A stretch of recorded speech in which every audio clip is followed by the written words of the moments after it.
Books make you hope. Books make you dream. Books make you laugh. Books make you scream.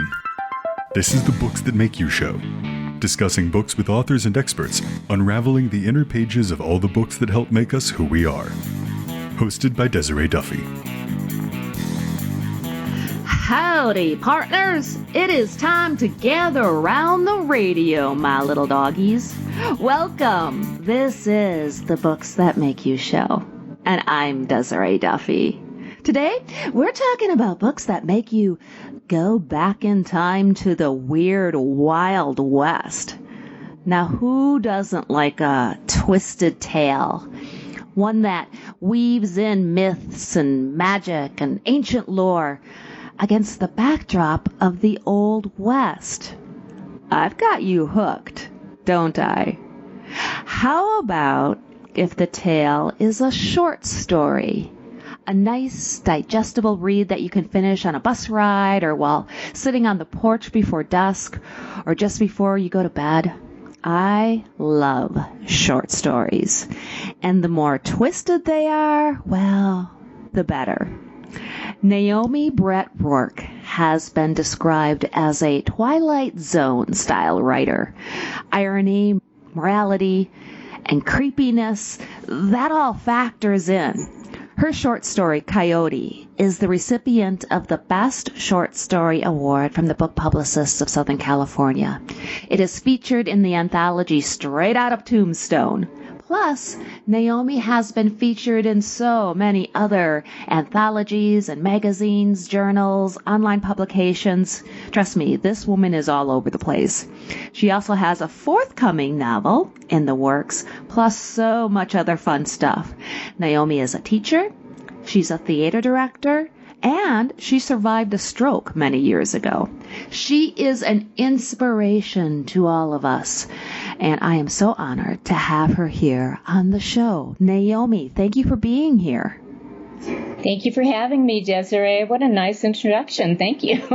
You are welcome. Well, you have so many different facets to you, and I think that's part of the thing about the short story or an anthology like this is you take a topic or you take a theme and then you have all of these wonderful stories that are like different dimensions on it. And I love the fact that you write things that are a little bit twisted and creepy, you know, that Twilight Zone-style writing.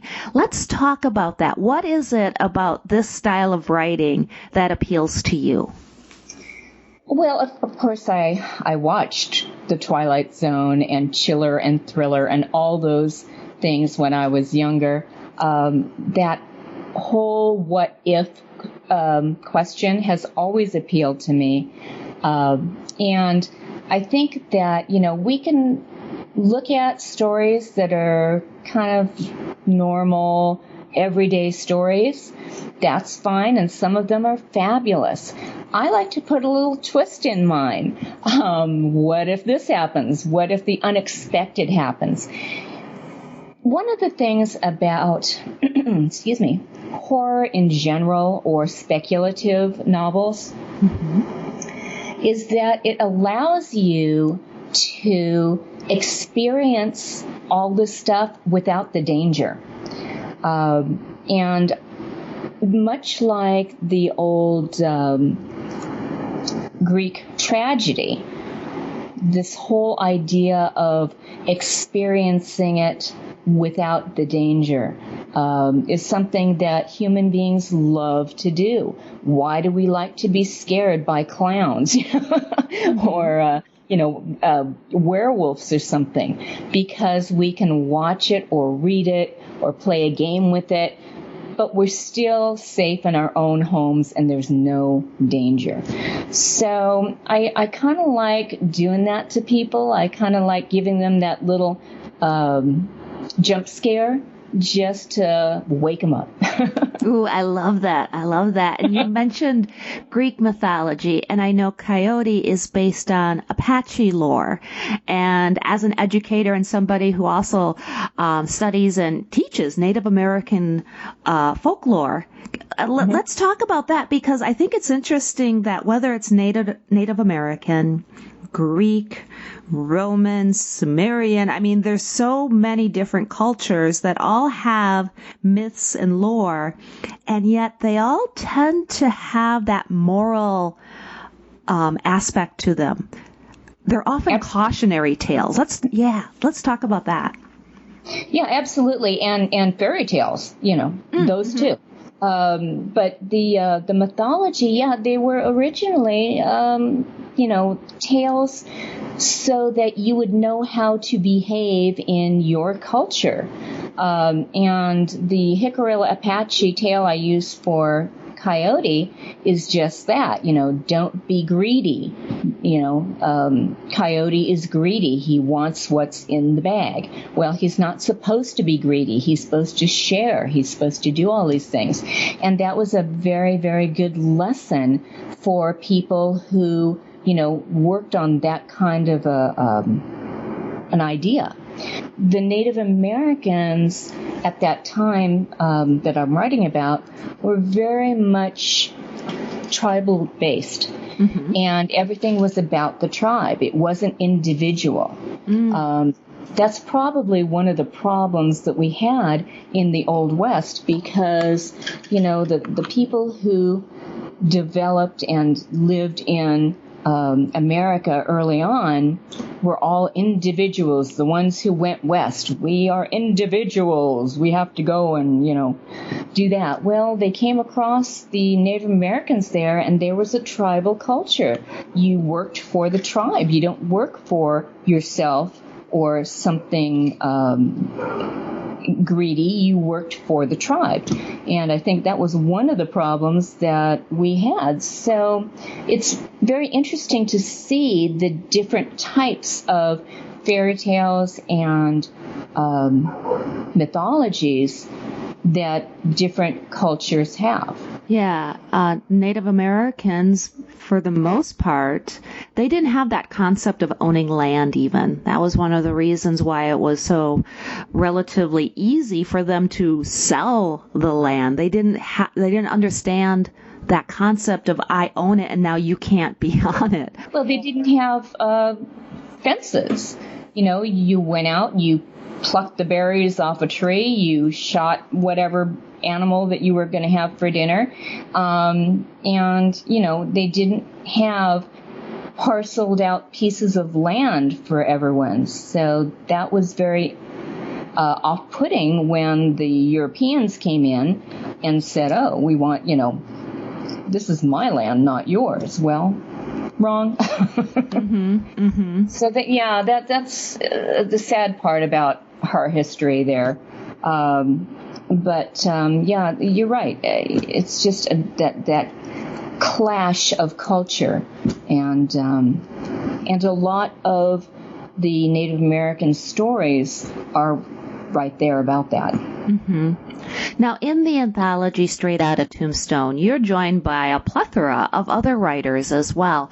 And you're in many different anthologies and journals. Can you talk about that? What is it about being in this collective? It sounds very much like a Native American type of a mentality. You're part of something bigger. You're an individual, but yet you are contributing to something that's greater. Absolutely, and I love being in anthologies because of that. My being in anthologies means that I am part of this group, a tribe, so to speak. And, not only do I put my stuff forward, I also learn from the people who are in the anthologies, especially Straight Outta Tombstone. I mean, I have huge people in that anthology that, I read their stuff and then just go, wow, this is so great. And when I was at we had a wonderful group signing up in Colorado, in Denver. And I got to meet all these people and just hear them and experience, what their path was like in their writing. It was very interesting and very, just uplifting. So, it's wonderful to be in the anthologies. Someone told me at the beginning of my career that people who were in anthologies are usually better read than people who are in magazines. So I always thought, that's probably a good thing to do, is to be in anthologies. You think about going into school, in high school, the anthologies that you have in your English classes. They have all these wonderful short stories by all these huge authors. Doesn't get any better. Yeah, and I love just the idea of curling up with a short story too. It's something that you can read in one sitting, and when you have an anthology like this, you just feel like you have all of these different perspectives, and they're really fun to read. Let me talk a little bit about one of your specialties, the plot twist. Especially in short stories, you have them a lot, and you're really good at writing them. Can you tell us what's the secret to the plot twist? For me, it's just, what do people not expect? What's the one thing that I can put in here that people will not expect? And then I go back and obviously write to that. I have to have the plot twist before, generally, I write the story. I have to have that in my mind. I have to say, okay, this and this and this is happening, and what plot twist do I want? One of my stories, The Perfect Dinner, that was one that I actually took from real life. My husband and I were sitting down to a dinner, and I had made it one other time, and he said, it just doesn't taste the same, and I started thinking, there's my what if again. What if a woman was in a bad relationship, an abusive relationship, and this one dinner had to be perfect? What would happen then? And so I thought about that, and I thought about, what would make her dinner perfect so it might not be perfect another time. And I got my little plot twist, and I basically wrote to the plot twist. And I'm not going to tell you what it was, because you're going to have to read it. The Perfect Dinner is awesome. Where can people find that? It's on my website. You can actually find it on my website, and these days I think it's still free. That's always good. Free reading, yay. So you discover the plot twist first, and then that becomes your inspiration for the story. Does that happen every time? No, not at all. Sometimes I'm just tootling along with my story, and all of a sudden, bam, there's this plot twist. Oh my gosh, that's great. Naomi, you've got it. But when something happens like that, a plot twist that's really, really complicated, usually I have that in my mind and then go backwards. It's hard to write a story and have the plot twist there if you haven't gone and seeded the story before with all the little things that people are going to have to read in order to understand the plot twist. And every once in a while I have one story that I've written about 3 different times with different endings, because I'm just, one ending, that was okay for that. Let's do it another time with another ending, and then I'll pick the best one. Sometimes I do that. I think that for me anyway, I kind of have to know what's coming to be able to write to it, rather than have it be a big surprise to me. And there's a lot of writers who do that. They're flying by the seat of their pants. They're pantsers, so to speak. Pantsers, yes. Yep. And I'm kind of both. I'm an outliner and a pantser, because I usually outline the bare bones of the like the book I did, the bare bones of the plot, and then while I'm writing, I'm kind of pantsing as I'm going within that idea. Mm-hmm. I think pantsing is great, but I need a highway. I need somewhere that I have to stay on track, and I need to get somewhere. And most of my stories, I write the end first because I want to know where I'm going. Really? Yeah. I can totally see that. It's like you're setting up your goalposts, your markers along the way. Exactly. The book that I have written, I totally wrote the last part first and then went back and started at the beginning. And I just had this idea, I put it down and worked backwards, and I love it. I think it's a good way to do it for me, because I just have to have some structure in what I write. I'm not a total pantser. I don't think I ever will be. So let's talk about, so you've mentioned The Perfect Dinner. You've got a novel in the works. Let's talk about some of your other stories as well, because you have so much to pull from. Tell us about some other anthologies that you're in or short stories you've written. Well, I have quite a few out there. I don't know which one to pull out right away, but I did write one for the Saturday Evening Post, which I was thrilled to get into. It's a Christmas story, and I grew up as a Roman Catholic, and this story is about a priest who basically loses his religion and this miracle that transforms him on Christmas Eve. I was very pleased with it. It was a lot of fun to write, and I got to go back to my childhood when I was, in Catholic school and going to Mass every Friday and, the whole bit. And that was a lot of fun. I really love doing that. That's in, like I said, the Saturday Evening Post, and I grew up reading that magazine. It was just a huge thing for me to get into it, so that was wonderful. I mean, it's iconic. Yeah. Oh, yeah, absolutely. Another one, I'll tell you, my youngest daughter's favorite story is called Puss, and it's taken off of the fairy tale Puss in Boots. And it follows the story of a woman of the night, a prostitute, who sets her sights for this really bad man who was instrumental in killing her daughter, her sister. So it's a revenge tale.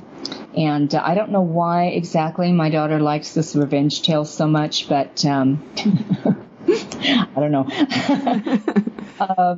And that was a lot of fun to write. I usually don't bash the guys too much in my writing, but this one was really fun to write. Oh, well, maybe that's why your daughter likes it. There's something going on there. What advice do you have for young writers, for somebody who wants to do exactly what you're doing and submit to anthologies and get started? What would you like to tell them? You know what? I have a couple of things. Number one, don't stop writing. Mm-hmm. Even if you can't get your work in any publication, even if you think you're awful, just keep writing. I hated the fact that when I was in college, I had a poetry teacher who told me my writing was schizophrenic. And I took that as I will never sell anything and my writing, is bad. So I didn't write for about 30 years. I just didn't write. Other than, what I had to do for my work. Mm-hmm. And I had loved writing from the time I was a young person. And when I think of all that time wasted, how I could have been writing all that time, technically I've only been selling works for 5 years, because I started writing again. I thought, this guy, he's probably dead anyway, so who knows, and I don't, now that I'm an adult and I see myself, with my own rose-colored glasses, I guess, I don't believe that my writing is schizophrenic, and poo-poo on you, I'm going to do it. And I did it, and I was very lucky that, my first story sold. But I would tell people, don't stop. Okay, one person doesn't like your writing. There are tons of people out there, and writing is so subjective anyway. Some people really like one thing, other people really like another and hate something else. It's all subjective, and eventually you're going to find someone who likes your work. My codicil to that, though, is make sure that you're getting good training. Get with a writing group where you come every month or every week or whatever it is, and you read your writing to the group and accept their criticisms. I'm not saying accept everything, but most writing groups, people are there because they want to help. They don't want to bash you into the ground. They're there to help you because they want your help on their work. So it's a wonderful place to get really authentic feedback on your work. I am with a group, and I have changed so many things in my stories because of what they have told me. Oh, this doesn't work, or I don't understand this. That's great. I want to hear that, because in my head, my stories are perfect right out of my head, right? But that's not how it works. Also, go to college, take classes.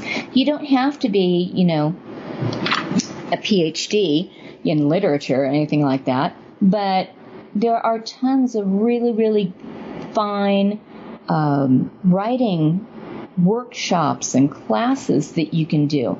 Go to conferences, because there are so many people out there, panels and things like that you can learn so much.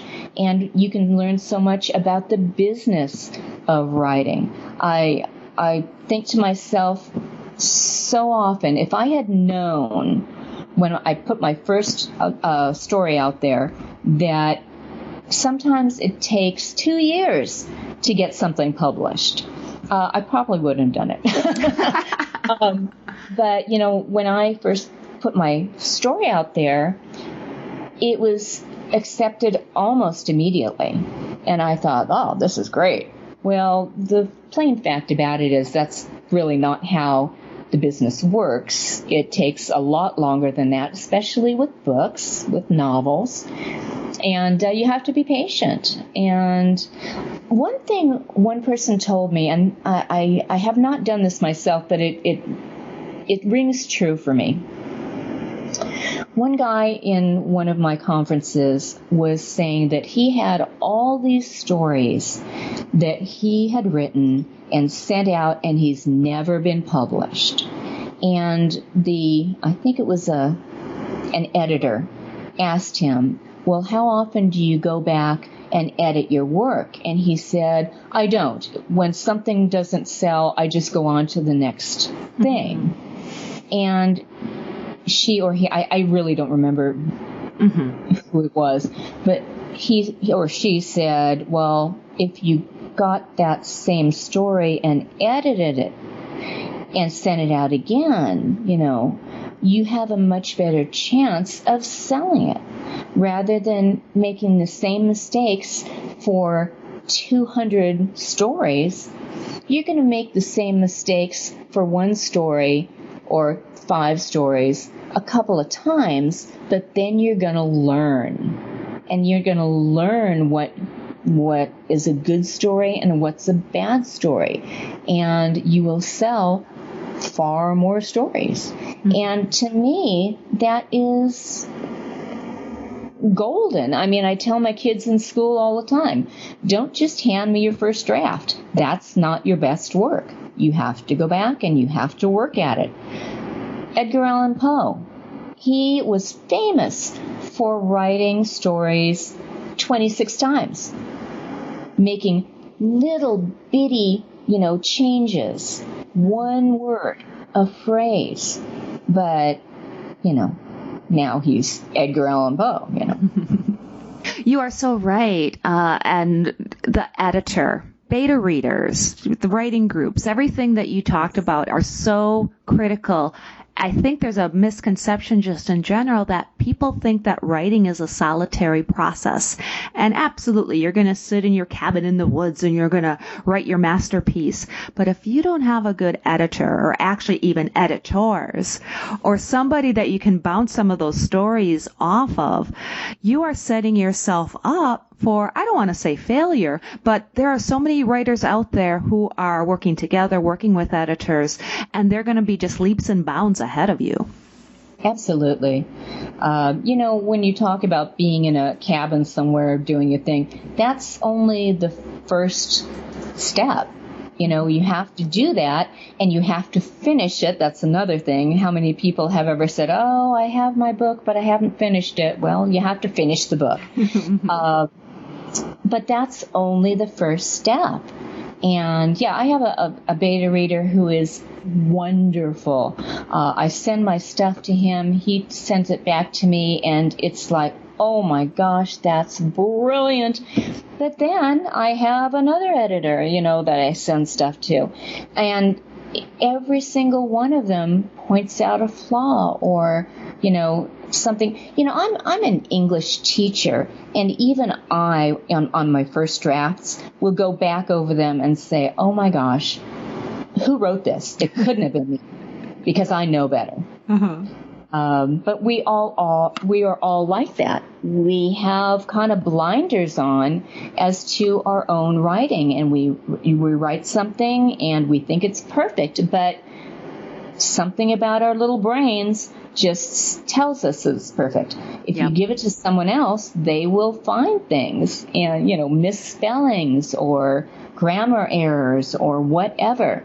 And it's so funny because I tell the kids this, and they're all said, well, you're a writer, don't you? No, I don't.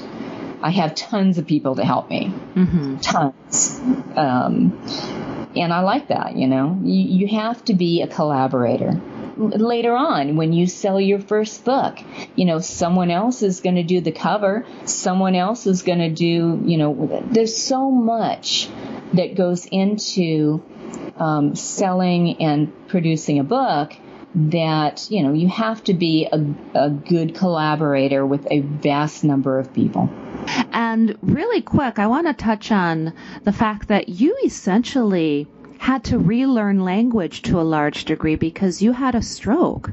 So yeah, I was 37 and I had a stroke, and it took out my language center, and I took about a year and a half to actually be able to speak properly, and I lost a lot of my vocabulary.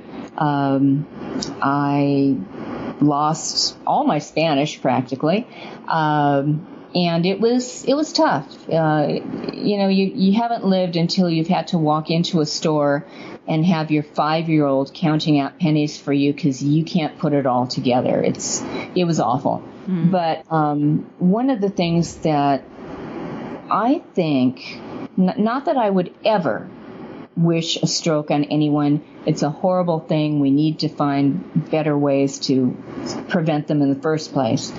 But one of the things that I was doing when I was young in college with my writing, so schizophrenic, I guess, was I was using all these big old words that I thought that's the way to do it. I have to put all these big words in my writing and impress people, with my vocabulary and all that stuff. And after my stroke, I lost a lot of my vocabulary.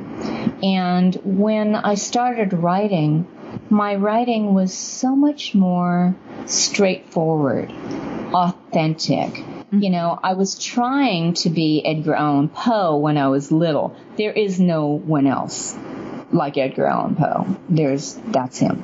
My writing was more on the Hemingway side. It was very straightforward. It was very, I don't want to say simple, but it was a lot simpler than what I had been doing before. And as it turned out, that's what people reacted to. They wanted to read something that was, I guess, easy to understand, rather than someone trying to show off all her vocabulary. So I do thank the stroke for that. I don't thank it for a lot of other things, but it really has taught me a lot of things. That's one of them. The other thing is, if you want to write, go ahead and write, because you never know how much time you have left. That is so true. Naomi, you are such an inspiration, and it just goes to show you that when faced with adversity, it can bring out the best in you, and it can bring out a change in your perspective, changing the way you looked at language, and the fact that you then wrote more simplicity, for, again, lack of a better word. But right. It all boils down to story, right? If you're a good storyteller, it doesn't matter if you're using very verbose, flowery language. It all comes down to the story and the enjoyment of the story. Absolutely. I agree with you 100%. And, there are a lot of writers out there who do a lot of different things with their writing, and that's okay. This just worked for me. And I would say to people, too, if your writing is not getting you anywhere, look at what you do. Look at the syntax. Look at what you do. Look at the words you use. Maybe you need to change something. I certainly did. And, maybe that'll work for you. I don't know. The other thing is that, if you want to write, if you truly want to write, just don't let anyone tell you can't, because you can. It just, takes a while. Takes practice. Ooh, there's that P word. It does. It takes practice. It takes, you just have to do it. And I love Stephen King, and in his book on writing, he says you have to sit down every day and write. I love that advice. That is such wonderful advice. Can you let us know where people can find you on social media, find you online? Yes, absolutely. You can find me at www.Naomi Brett, B-R-E-T-T, Rourke, R-O-U-R-K-E. And I'm on Instagram at Naomi B. Rourke, and all the other things. Straight Outta Tombstone is available on Amazon and other retailers. Amazon, Barnes & Noble. Yes, anywhere you can get a book, that's where Straight Outta Tombstone is. And they also actually have another one coming out. It's going to be a trilogy. And the next one's coming out by the same editor, David Boop. It's called Straight Outta Deadwood. Ooh. And I'm not in that one, but check it out. There's a lot of really good authors in there. I love it. I love it. Well, Naomi, you are a really good author, and I thank you so much for being here today. Oh, thank you so much, Desiree.